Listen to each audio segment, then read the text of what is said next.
Hi, welcome back, everybody, to another Student Pilot Cast, and specifically a Beyond the Check Ride segment. So, as usual, I'm here with Kent. How you doing, Kent? Excellent. How are you doing? I'm doing great. Aren't you going to say something about being able to talk about flying or something like that? Oh, I can't even remember what the line was. It's been so long since we recorded. So, excellent. Glad to have you with us.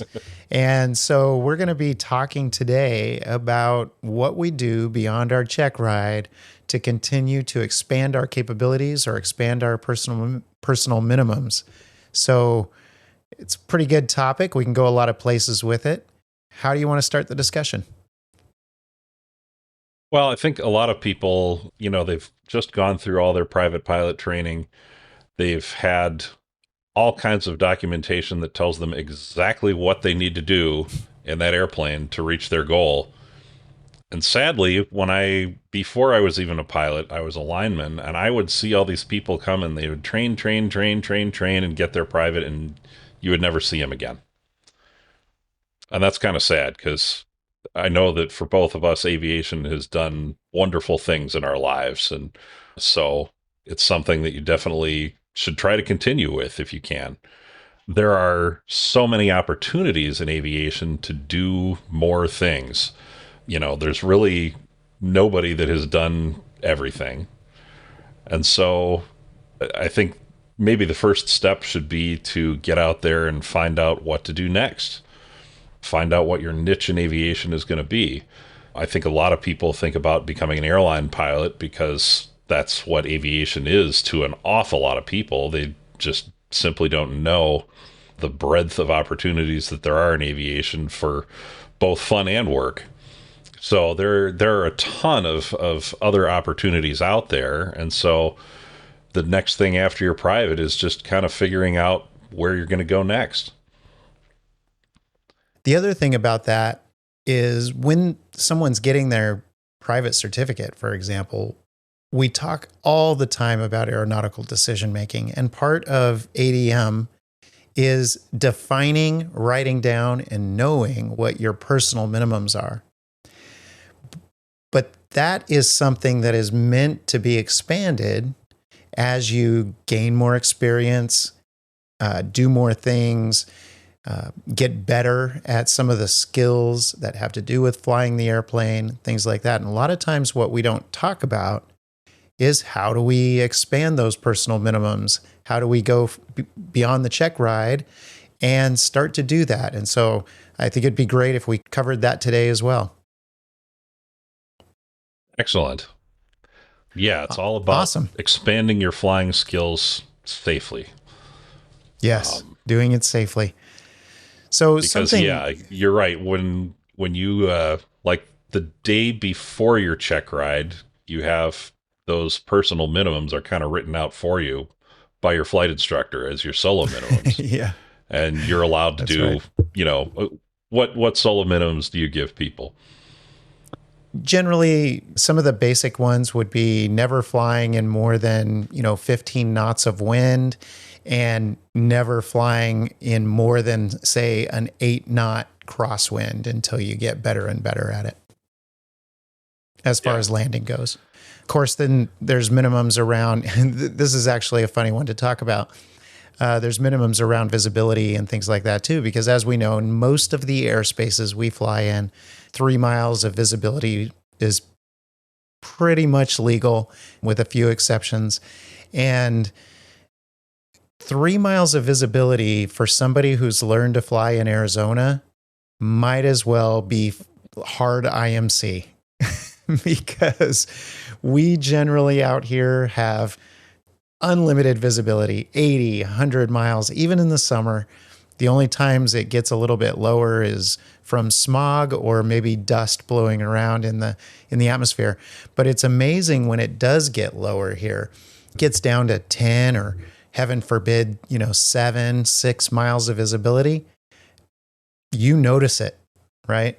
And so I wouldn't ever want one of my students to fly in anything less than, say, 6 or 7 miles of visibility because they've really had no experience doing it. And finding an airport and kind of understanding where you're at when you can only see straight down, at least compared to the way we normally can see out here, with all of the terrain we have around us and all of those sorts of things, it can be a big deal. Now, you talk to somebody who flies in the Midwest, like you do a lot, Kent, and 7-8 miles of visibility in the summer, that's just, a Tuesday, so it's usually 10, but it's usually not that much more. The automated weather observing systems and the ATIS are never going to tell you more than 10.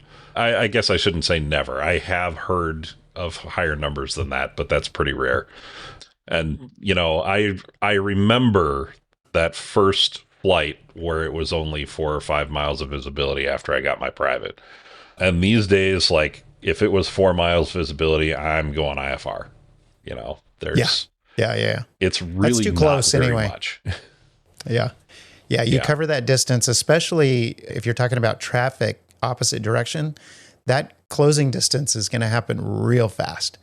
So that type of thing, it's kind of funny because of where we fly is a little bit different. Of course, you've flown in all sorts of places all over the U.S., but where we live is sort of different. And so those are going to affect your personal minimums, of course. Absolutely. And, here in Wisconsin, it is different depending on the time of year. In the summer, when it's really humid, you're not going to get a whole lot more than 10 miles. In the winter, I can take off and see 100. It's like Arizona. miles. Exactly. Right. It gets really dry in the winter. And so that dry air gives you really good visibility. Yeah. Speaking of which, I was on I'm going on a story tangent. I was on a training flight with one of my students a couple of months ago. And speaking of increasing your personal minimums or expanding that envelope, we went out specifically because it was a very windy day.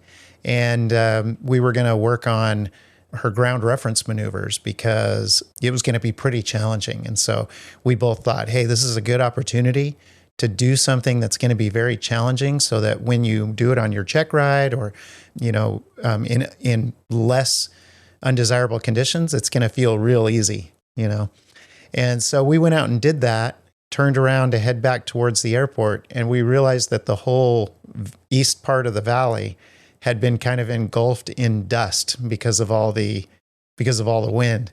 And so again, our visibility probably, it wasn't even close to marginal VFR. It was probably about 6-8 miles, something like that.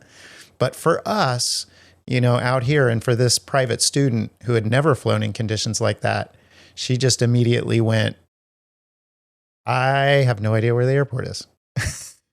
All of the landmarks that I normally use, I can't see.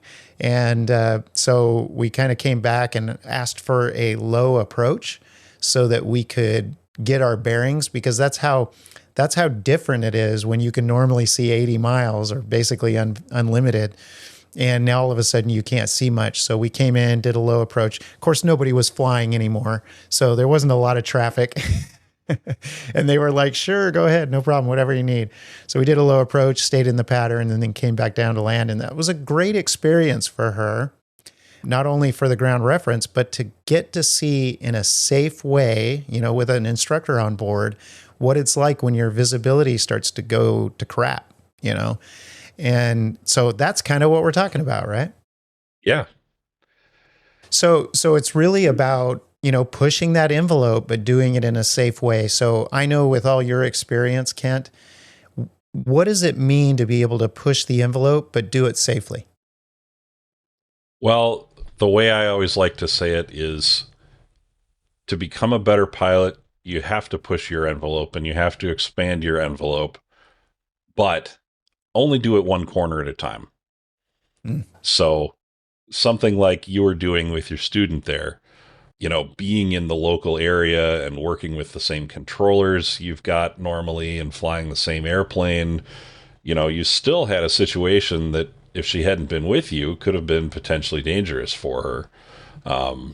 Now imagine if she had already had her private, was not up with an instructor, was maybe had traveled somewhere and was flying an unfamiliar airplane and talking with different controllers, and all of those things kind of contribute to potentially overwhelming the pilot and getting him into an even more unsafe situation.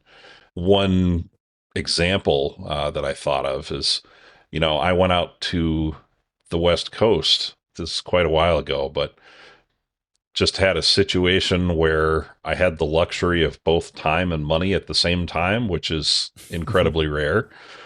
And there was a family reunion happening out in Oregon, and I had decided I was going to fly out to it. And it was just kind of an epic adventure. But I did it in an airplane that I, it was one of those few airplanes that I don't fly, I wear. Yeah. An airplane that feels so natural to me that it's like it's part of my body. And I think really I've only had two airplanes that I've gotten to that point with. I did take a mountain flying course on the way out there as well, so we'll definitely talk about that a little bit. But, to some extent, I was trying to minimize those variables. It was also, I took the trip in a 182 and I was solo. So even though it was late summer and hot, high density altitude in some places, I had performance to spare because I was still several 100 pounds under gross. Not long after that, somebody I know was going to take a similar trip from the Midwest to the West Coast in a light sport aircraft they had never flown before, one that allowed them enough useful load to maybe pack a toothbrush to take with them. Something that didn't carry a whole heck of a lot of fuel. There's a lot of space between all the airports out there, and I was just thinking, man, that's too much. And I also thought that they might have been somewhat inspired by the trip I took. And I called them up and said, dude, don't do it. I feel like you're biting off too many new things at once. Being in a new airplane with limited performance in a new environment, going through the mountains, et cetera, et cetera, et cetera. And luckily he said, yeah, I kind of figured that out myself already. So I've already made the decision not to do it. It's kind of what you mean Now, by pushing one corner of the envelope at a time, right? So right, bite off fewer right. things that are going to be different, or pushing your personal minimums rather than doing a whole bunch at once. Right. Okay. And, you can, if you're bored with flying right now, pick something to get better at. Sometimes we don't think of just going out and practicing something. I know a guy, though, that kind of kicked me in the butt a little bit. I was in the pattern at an airport where he was based and just kind of trying out a new airplane. And there he is on the crosswind runway in his Cessna 140, doing crosswind practice just to get better at it and to keep his skills up. And I went, I should probably do that more often. Yeah. But yeah, a lot of times a lot of times we kind of stop training when we get our certificate and start going places, which is, what we talked about in one of our previous episodes. Everybody wants to go somewhere, and that's awesome. And you learn a ton when you do that. But sometimes you should just go up and practice some things, right? Like you did when you were a student. Absolutely. I'm the kind of person who, when it snows here, I go out for a drive. So I'm a little bit mixed up in the head already, I suppose. But if there's good flyable IMC, I'm going to go fly. Yes. There's no substitute for actual. In fact, when you were talking about Arizona flight conditions, there's an awful lot of people up in this part of the world who think it is absolutely crazy that it's possible to get an instrument rating without ever having seen the inside of a cloud. Yes. I did it. But you guys don't see clouds at all very much down there. So and when we do, it's, towering cumulonimbus, and you don't want to be anywhere near it anyway. But every once in a while we do get layers. A lot of times it is cumulus of some sort, but it's mild enough that we can get in it. And so, yes, we do the same thing, especially because it's so difficult to find flyable IMC. that when it happens, you see a lot of people heading up into it. So Yeah, that's a good thing. That's a good thing. absolutely. So when you see conditions that are closer to the edges of your envelope, that's the time to go fly and to go practice. And, let's say you have decided that your personal minimum for crosswinds is, no more than 10 knots of crosswind, and maybe there's 12 today. Well, when's the last time you flew in 10? Was it Yep. last week, last month, or was it 2 years ago? And so that should tell you whether that's okay to push that corner of your envelope. I think I'm to the point where I've had a direct crosswind gusting to 35 knots. Mhm. Would I go out and do that today? Yeah, maybe not, because it's been a little while since I got a really good crosswind. I know I've done it in the past, but I haven't done it recently. So Right. Right. you definitely want to at least think about that. You don't And if you feel necessarily like have it's, to have done it last week, but be proficient in something yeah. before you push it. So pushing just a little bit, especially when you're by yourself. But if you feel like it's, maybe your proficiency isn't where it needs to be to expand your envelope to 12 or 15 knots of crosswind, or maybe there's too many things going, maybe the visibility is a little low and the crosswind, that's when you text your instructor and say, hey, you got some time to go up? This looks like pretty good practice conditions. And if the instructor's available, they're going to want to go do it too. So Absolutely. yeah, get somebody there I am helping you reminded that's of a more time that there experienced. were And some really horrendous winds and somebody had a lesson scheduled and they were sure they could handle it. And it's a good thing they were with their instructor, because yeah, it was far enough beyond what they were actually proficient at that the instructor had to get them back on the ground. But those yeah, are great opportunities as well. even with private students who aren't beyond the check ride yet, those types of opportunities are pure gold. And I just had this experience last week with a barely post solo student of mine who we were going up to help her get familiar with the practice area, because next she's going to be soloing to the practice area. And we had a dual lesson planned and it got really windy. It was, direct crosswind, gusting about 20, but we weren't really spending a ton of time in the pattern. We were going to the practice area, and so it was fine. She did great.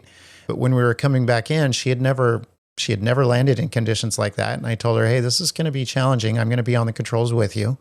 And I'm going to, show you how easy this is to put the thing on the thing if you know how to control the airplane, if you've got experience doing it. And her response after we touched down was, wow, I had no idea that it would be like that, being kind of in a side slip. So touching down one wheel way before the other, then the other wheel, and then the nose wheel, and lots of cross control. And she was doing great on her landings when there's minimal wind. But it was a testament to me that, I mean, these opportunities to expand your experience with somebody more experienced on board to help make it safe, man, that is just absolute learning gold right there. Definitely. And I've heard of people saying things like, "Oh, I couldn't land in a 15 knot crosswind because I ran out of rudder." I call BS. I Yeah. didn't run out of Yeah. rudder with a 35 knot crosswind. So obviously, Right. some aircraft types are better than Yep. others, but especially Cessna, they build airplanes that you can beat the living hell out of. Yeah. So Yeah. I would guess that I could probably, if I had the proficiency, that if I was landing a 182 and a 45 knot crosswind, I might start to hit the stops on the rudder. But Yeah. the plane's generally going to be better than you are as a pilot. Yep. It mostly comes down to your proficiency for sure. Yeah. So I alluded to it a little bit ago, but there are also times where you don't want to call your own flight instructor. You want to go and get somebody who's a Mm, specialist in something. And I the totally agree. particular thing that I mentioned was a mountain flying course that honestly, to this day, that was some of the best learning flying and some of the most fun I've had in an airplane. I do have to give props here. It was Lori McCall's team up at Mountain Canyon Flying in McCall, Idaho. A lot of people are aware of the Colorado Pilots Association courses as well, which I think those happen like 3 times a year, and it's a big deal. They have a whole lot of instructors and a whole lot of people learning, whereas Mountain Canyon Flying is one that, it's a company that does it all the time. But one of the things that I really appreciated about that course up in McCall is they have an area up there called the Frank Church River of No Return Wilderness Area. And there are a ton of these cool little Forest Service strips around there that are just really, really cool. Check out Johnson Creek if you get a chance. I think it's 3 Uniform 2. Really great little place where you can camp, and the mountains around there are just beautiful, and you really do have to fly right around them to get in there. But there's some really, really neat stuff that you can get to in the back country. And so that course up there, being able to actually fly into the mountains as well as just around them, was just super cool. So that's one example of getting specialist Yeah, that's definitely specialty instruction right there. You want somebody who's really adept at teaching that. Absolutely. Aerobatics, of course, is another one, where these are things that are maybe more obvious than some others, but going and getting some specialty flight instruction is just a great way to have some fun and to learn a whole lot about flying in a short period of time. And doing these things makes you a better pilot overall as well. With a mountain flying course, you learn a lot about not only density, altitude, but just how air currents fly around objects and that sort of thing. I can probably better predict now when it's going to be turbulent near downtown Chicago because I learned about what causes turbulence in the mountains. Mountains, Buildings. Skyscrapers, whatever. The air doesn't know the Exactly. difference. So, Yeah, Kent, I don't even think I've had a chance to tell you this, but at the beginning of this year, I actually took an aerobatics lesson, which was pretty Very damn cool, cool. and an extra 300. Yeah. oh, nice. Yes, We'll have I to have a we'll have friend to who talk had about an that at extra some 300, point. and that's what I did as well. As I went up with him, and I mean, boy, I wish extras weren't so expensive, but they are awfully fun airplanes. Or- We started with spins, and he demonstrated the first spin, and I was like, "Oh my gosh, that was really scary. Let's do it again." Yeah. Really And, yeah, I learned fantastic how to do experience. loops and rolls and hammerheads, and you can watch an awful lot of air shows, but the first time you try and do it for yourself, it's like, oh, that isn't at all like it looks like. Yeah. Especially- Something like a especially the hammerhead or a tumbles. tail slide looks really simple, but you know, airplanes have 3 axes and they all affect each other. And so you learn some things that are really interesting by doing that. So what did you Yeah. learn in the aerobatics course that helps your everyday flying? Well, for one, so the airplanes I fly on a day-to-day basis are so much more stable than an extra 300 by design, that you would think there wouldn't be a lot of transfer. And in some ways, there aren't. But what you get is this ability to experience a truly maneuverable airplane and to see what's capable with the 3 primary flight controls, being able to manipulate an airplane around those axes in a way that, and at a speed that you've just never experienced before. And what it did for me is it sort of sped up my flying clock a little bit. And so just that little bit of experience, and it would happen even more and more if I did it more and more, if it wasn't so dang expensive, like you said. But it sort of speeds up your clock a little bit so that when you start to see things get out of whack in a more stable training airplane, you recognize it earlier and you're able to correct it earlier in a smoother manner. I'm telling my students this all the time, like catching something early is key, because then the correction doesn't even feel like a correction to your passenger. You know, it's just a slight change. And I think that's one of the things that the aerobatic training did for me, along with it just being an absolute blast of a time, being able to tumble around in an airplane. But being in a high performance airplane that's just faster, I think that is part of expanding your envelope a little bit and seeing that if things are going to happen that fast, I'm going to speed up my clock a little bit so that I can catch things earlier. So that's one of the things I noticed.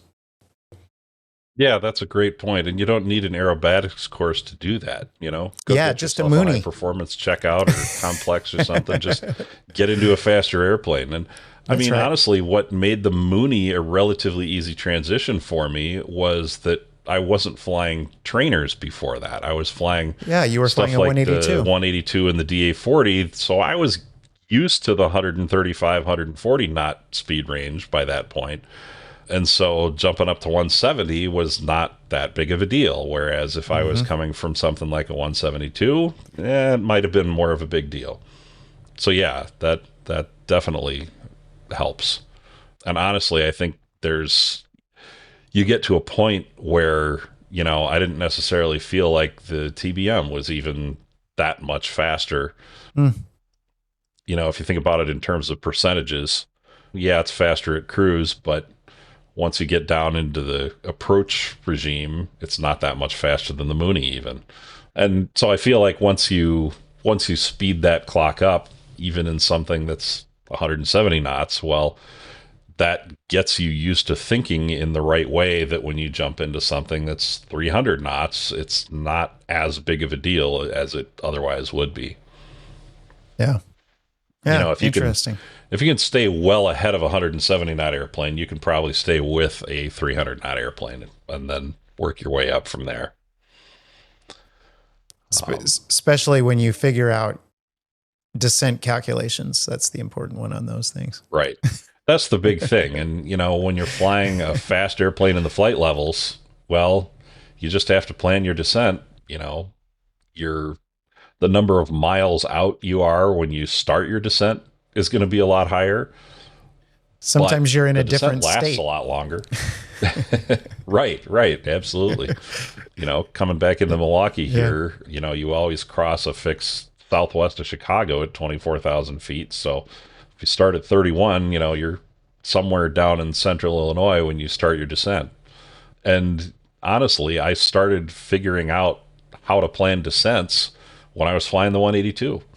Well, you know, it's not quite like a 172 where it's like, oh, there's the airport, let me pull the throttle and it'll just go right down, you know? Yeah. So yeah, there's cool. So many different opportunities to expand your envelope in many different ways, and they're all fun. Yeah, and one of those, they're all fun. It's all flying, right? It's all a great experience. And one of the things we talk about all the time in flying, risk management, right, is having an out. You have to be able to anticipate what are the risks and what are the ways that I'm going to either avoid those risks or mitigate them or handle them if they turn into an issue, right? So one of those ways we've talked about, well, several of them we've talked about, like taking a specialty instructor, doing a course, taking your instructor with you when you're slightly expanding those envelopes. But, you know, we can do these things ourselves as well, solo. When we're on cross countries, we're going to be expanding some of our envelopes because like we've talked about before, you're going to run into situations where you haven't specifically trained for that situation. And so you're going to have to use some judgment and you're going to have to handle the situation as pilot in command. And in doing so, you've just added to your quiver an arrow that you know how to handle that in the future, or you might learn from handling it badly the first time you did it, right? But while we're doing that, we always try and have these outs. And so we can do that anytime we're flying. Push the envelope just a little bit, like you said, one corner at a time. Just make sure you have an out, you know what the risk is, and you know how you're going to handle that risk. Absolutely. If you're doing crosswind practice at a single runway airport and it's at or above your current personal minimums and you're trying to expand that part of your envelope, don't make yourself force it there. Be ready to, land at that airport across town that has a runway and a different orientation that's more into the wind. And doing stuff like that is made a lot easier if you already have a plan in place for, okay, if I have to do that, who's going to give me a ride home, Yeah. So there's a lot of pre-planning that you can do that makes tougher decisions easier once you're in the air. In fact, when I know that I'm going to get into a tough situation in the air, I try and make all the decisions well beforehand. So being able to make some of the tougher decisions beforehand and putting hard limits on them that you force yourself to stick to is important, and it helps you to make a better decision once you're in the air. So don't let yourself fall into that get there-itis trap of, well, it's only 2 knots more than I said it was going to be. It's only this, it's only that. We talked about that a little bit in the last episode. And in fact, now I'm thinking of another instance, and it's back to fuel again, where I had flown down for a pumpkin bombing session with a couple of friends, and we were flying back late at night. And, luckily we were flying in an airplane that told us what our reserve would be. And I pretty much never go with less than an hour reserve. And I basically said on the way back, okay, well, we're kind of getting to where we might only land with an hour reserve. So, if that number there goes below 10 gallons, we're just going to stop for fuel. Even though we would be fine, even though we would have 59 minutes reserve when we get there, if that number goes below 10 gallons, we're going to stop for fuel. And way above the legal requirement. Right. There are so many people who have run out of fuel because of that last minute. Yep. So that's one of those things where it's real easy to make the decision beforehand. It's not so easy to make the decision in the moment. It's real easy to talk yourself into, well, I'm tired and I want to get home quicker. And, I don't really need the full hour reserve. 45 minutes is okay, according to the FAA. And so I'm not gonna bother landing for fuel now, but then who knows what's going to happen? Reserves are there for a reason, and the margins that we build in for safety, fuel, and otherwise in our personal minimums, those are all important. So having those decisions made in advance is far easier to deal with in the moment. Right, which is the beauty of personal minimums anyway, as long as you stick to them. So it may seem like we're contradicting ourselves a little bit. So we're going to dive into this. These personal minimums that we all try and have, super important, and sticking to them is super important. Of course, today's topic is about expanding those.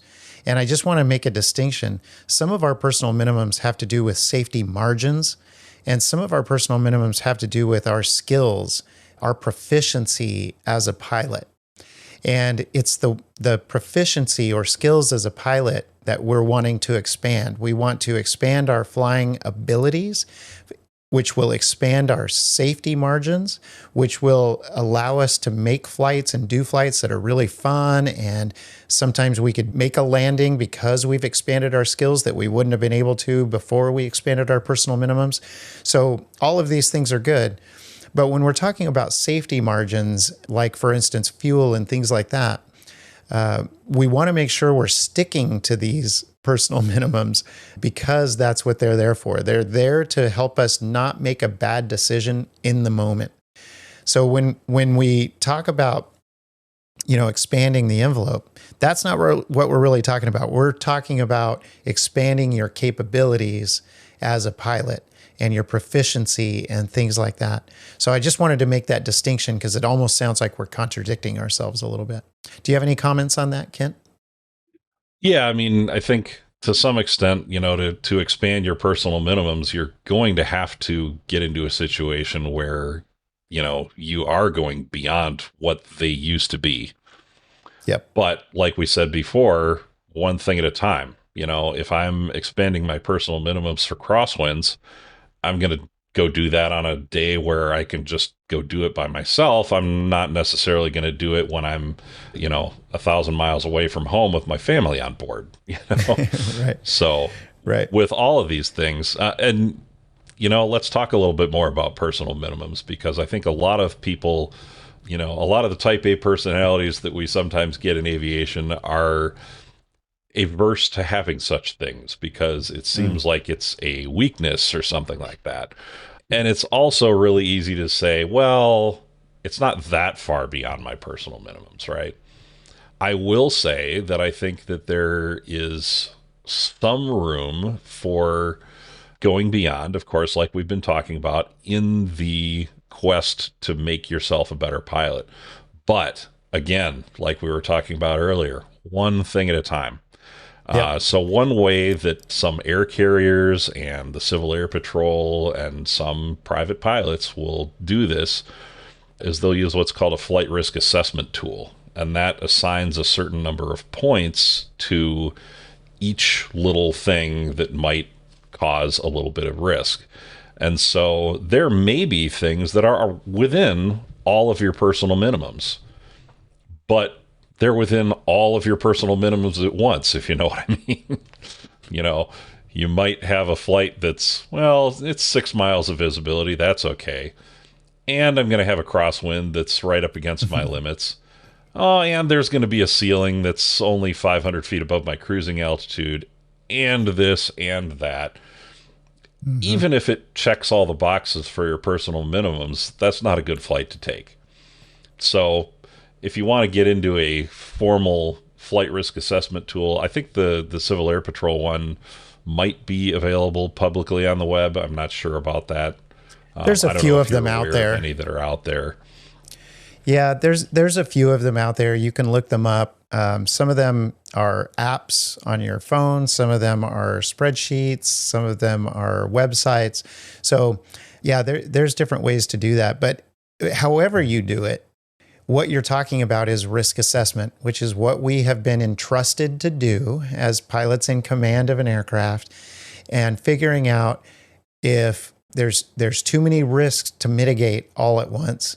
And that's a no-go decision, right? And we have to be willing to do that. We talked about that at length in our last episode about probably the biggest safety tool we have for cross-country flying, I should say, is flexibility. Flexibility in our schedule, flexibility, being willing to divert, being willing to call a no-go. So that's the same thing when we're assessing any flight is, if there's too many things that are close to the edge of the envelope, you really have to assess, can I mitigate all of this risk all at once? And that's one of the responsibilities that we have as pilots in command that we should never forget. That's a big, big responsibility. Absolutely. And several minutes ago, Bill stopped me because I started to tell a story that I had told on a different episode and forgotten about. And I was just thinking, if we ever get repetitive on the show here, there's a reason for that. Those are the lessons that we have learned that have really stuck. It's true. And so those are the most important things to listen to, are those things that keep coming up again and again when we're talking about safety. Is they come up many times for many reasons, and those are the things that are really important. That's true. And you know what? If you hear Bill say something and then I say it and then some flight instructor at your airport says it, there's a reason for that. So that is true. So kind of the bottom line here is we need to find safe ways to expose ourselves to situations that are beyond our comfort level or beyond our current minimums. And as we get exposed to those situations in a safe manner where we have our outs, we have our risk mitigation in place, then they're going to become less risky for us. They're going to become less dangerous and less scary. And that's what we want to do as we expand our envelope, as we expand our capabilities and become more and more proficient. And so what we've talked about today is just a few ways that you can do that. And I'm sure you can think of dozens of other ways that you can do that as well. It's funny, I've had a couple of students who started flight training and realized that they were really susceptible to air sickness. And so it was disappointing to them to realize that, hey, I really want to do this thing that I've always wanted to do. And here I am suffering. My body is not happy with me doing it. And I've told them, because I've seen it happen multiple times, I've told them, hey, the only way to get through it is exposure, right? If you want to get over this, you probably can. There might be a few people who can't, but most people can. And it's really about being exposed to this thing your body doesn't want you doing until it accepts the fact that, hey, this is my new normal. And that's really what we're talking, and it works. It's worked every time so far with my students. And it works for other things too. You just expose yourself. This is exposure therapy to situations in flying that could be potentially risky or dangerous until we get proficient at handling them. And then we can move on to things that go even further. Absolutely. And one more thing I wanted to mention, and you may have some others, Kent, but one more thing I wanted to mention, because I think it's a cool program, but there's the Wings program from the FAA. But one of the things I like about it is that these are experiences. Everybody knows we have to do a flight review every 24 calendar months, right? But that's the bare minimum. And what we've been talking about today is use opportunities to go practice. Use opportunities to take a flight instructor, take a course, get an additional rating, whatever it takes to expose yourself to more experiences, more opportunities to learn. And one of the things that does that is the Wings program, because there are different levels or phases, they call them, that you can participate in. And as you do them, it gives you opportunities to expose yourself not only to classroom learning, which is part of the program, but also getting out with an instructor and doing some practice together. And those are great opportunities to expand, push that envelope one corner at a time. I really like Kent's analogy there. You're pushing one corner at a time. And the things that you do as part of these phases in Wings, I believe they only last for a year. So it's half the time that we have to do our flight reviews, right? And so I just love this idea of continual learning, continually pushing one corner of the envelope at a time and expanding our abilities, expanding our capabilities in flying. So that's one thing I wanted to mention, is that the Wings program can be a good way beyond the check ride to continually learn and take care of your flight reviews at the same time, but do them over time instead of doing them once every 2 years. Absolutely. We didn't talk about this beforehand, Kent, be overly current. Yes, exactly. Or overly proficient. It's okay to get an instrument proficiency check every 6 months. I know a lot of people who do that. You know, you'll get more out of it than you will just going up with a safety pilot or whatever. So I have never had a situation where I learned something new about flying and didn't enjoy it. Boy, I wish I wouldn't have learned that today. Going to a Wings seminar or, doing an instrument proficiency check or something like that. They don't necessarily sound fun, but you're learning about flying, you're going flying. It's good stuff. So get out there and do it.